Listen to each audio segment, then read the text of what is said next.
أهلا بكم في قناة حكاوي الغلابة.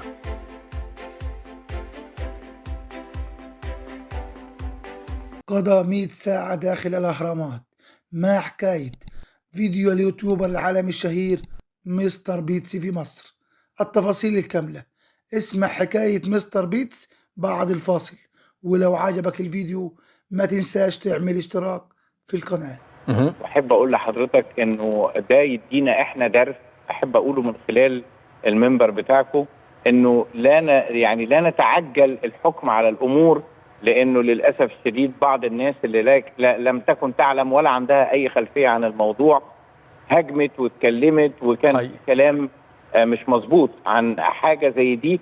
وهو قال ده الفيديو الاهم في حياته، وهي حقيقه، لانه اهرامات الجيزه تضيف ليه، هو لم يضيف لينا فعلا، ولكن اهرامات الجيزه ومصر هي اللي اضافت ليه، هو اضاف الينا دعائيا. خلينا كشف الفيديو الذي نشره فريق اليوتيوبر الامريكي مستر بيتس عن العديد من الغاز الاهرامات، بينما وجدوا جماجم العمال الذي بنوا الاهرامات ووجود منسوب مائي عميق في داخل الهرم الاكبر، الامر الذي طرح عددا من التساؤلات حول هذه المياه ومصدرها وكيف بقيت آلاف السنين. سر وجود مياه في قاع الهرم.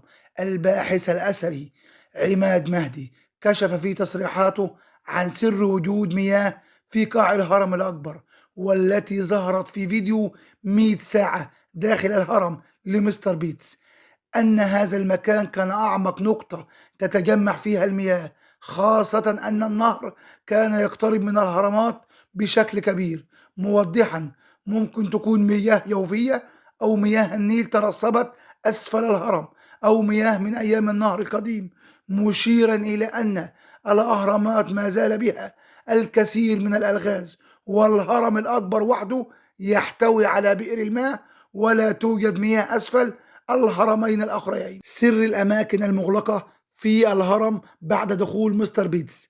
مدير عام لجنة مصر للأفلام أحمد سامي قال في تصريحات سابقة أن التصوير استغرق حوالي 100 ساعة متواصلة، واصفا الحدث بأنه كان نقطة إيجابية كبيرة في تنشيط السياحة المصرية، وحقق ملايين المشاهدات خلال ساعات قليلة، كما أن التصوير داخل الأهرامات تضمن فتح أبواب لأول مرة بعد أن كانت مغلقة أمام الجمهور من قبل ما يعتبره فرصة لإظهار عظمة هذا المكان وتاريخ هذا المكان. وعن حكاية الأبواب المغلقة ولماذا لم تفتح من قبل، قال مهدي أن الهرم به عدد كبير من الممرات، وبعضها خطرا جدا لحماية غرفة الملك، وبعض هذه الممرات إن لم يكن الشخص مستعدا لها من قبل قد تشكل تهديدا لحياته، موضحا أن بعض الممرات التي وراءها الغرفة واللي بتودي لغرفة الملك خطرا جدا